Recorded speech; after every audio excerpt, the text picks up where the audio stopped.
Hi guys, Edward Freytag here with another session on auxiliary percussion. Today we're going to take a little look at the cabasa, sometimes called the afuche, but mostly called the cabasa in most circles. This particular instrument is one of my absolute favorites. I want to show you a few of the techniques today that I have a tendency to use on live performances and in the studio when playing commercial music or jazz. So let's start right off the bat with thinking about what this instrument might do. Traditionally, we generally see players do this, and the music is written for this, to where we're just simply either keeping time or playing short rhythms. I've played that a million times in concert band pieces. We can get a little legato or longer.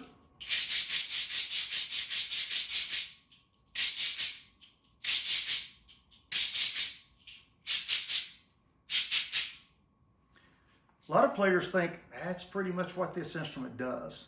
But as you probably saw in the opening video segment, it's got a lot more capabilities than that. One of the things I love to do is use the instrument as a shaker. So I'm going to show you a couple of things about playing it as a shaker. Number one, I can either hold it straight up and just have the beads going against the inside barrel and just move it back and forth just like a shaker. When mics are being recorded, great clean sound. I can get my accents in, simply incorporating the hand.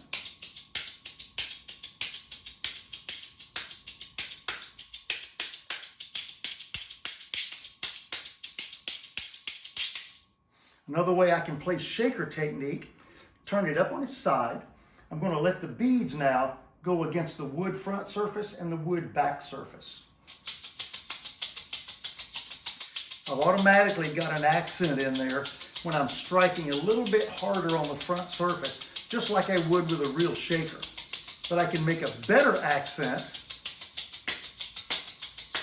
by adding the hand.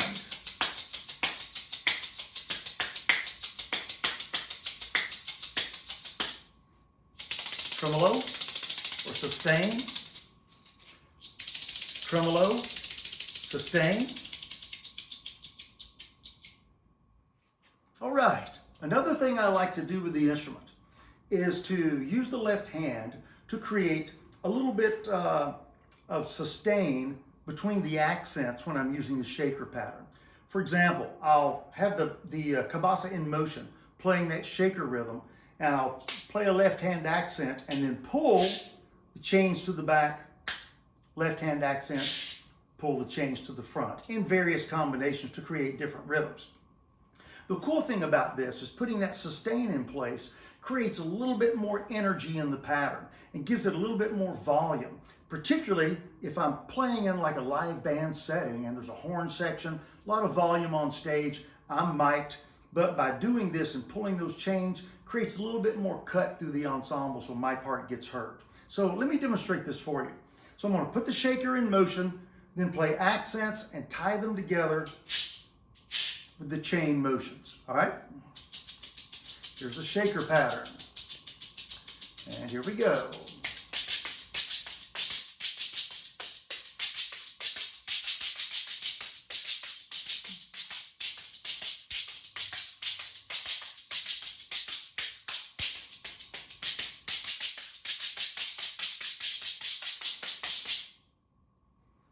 So you can kind of hear how that's all connected together. A little bit more powerful than just putting an accent with the shaker pattern. Now, I've got an exercise that I like to do and that I have students do to develop this particular technique. It's like a grid, just like we would do on snare drum or drum set. And what I'll do is I will play 4 sets of rhythms on the cabasa, combining the accent technique, the chain pull, and the shaker motion. And those rhythms would be 1 and a 2 and a 3 and a 4 and a 1 EN, 2 EN, 3 EN, 4 EN, 1 E, a 2 E, a 3 E, a 4 E, a. And then the last one, rest on 1, E and a, E and a, E and a, 1.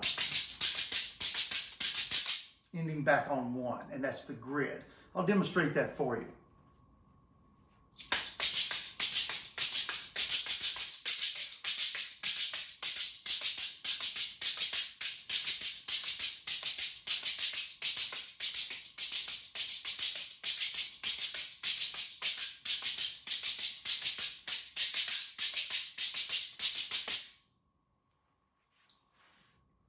Now for the fun part.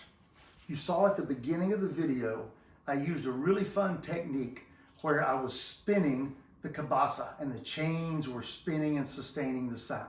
I call this a gravity spin. I must admit, it's not my original technique. The first time I saw this was in the late 70s with a percussionist from New York. Can't remember his name. Just totally went away. But anyway, I was in a clinic that he was doing, and I saw him do this spinning technique with the cabasa, and I thought, wow, I must learn to do that. So the technique,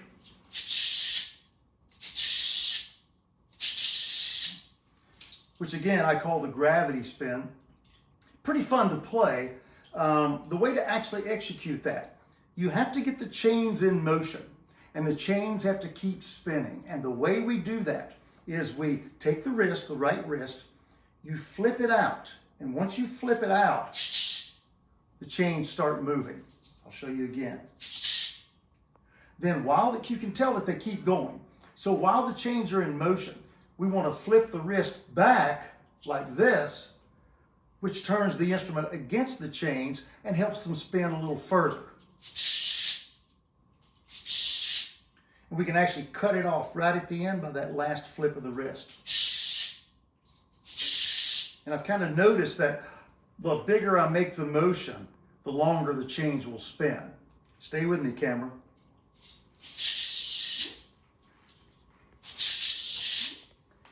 Yeah, so you can actually get a pretty cool spin out of that thing. Now, you can also have little short spins and just chop them off with the hand.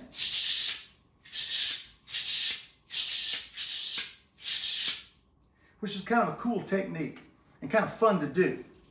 But the real key is you got to work it into a groove. If we can't get it into a groove, it's just sort of a novelty. So we actually want to make it workable. So in that opening segment, you saw me do something like this.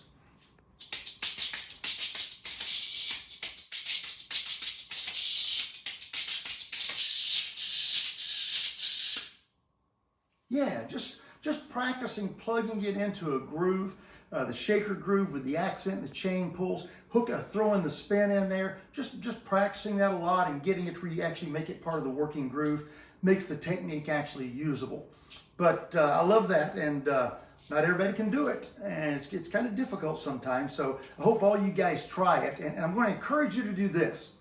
If you learn to do it, send me a video of you guys doing it so I'll put it on my Facebook page and say, hey, look, here's the gravity spin by so-and-so.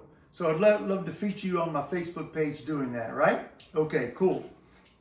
Hope all these little technique things are helpful to you. And if you don't own a cabasa, make sure you get one. As an auxiliary percussionist, it's a really important part of your arsenal.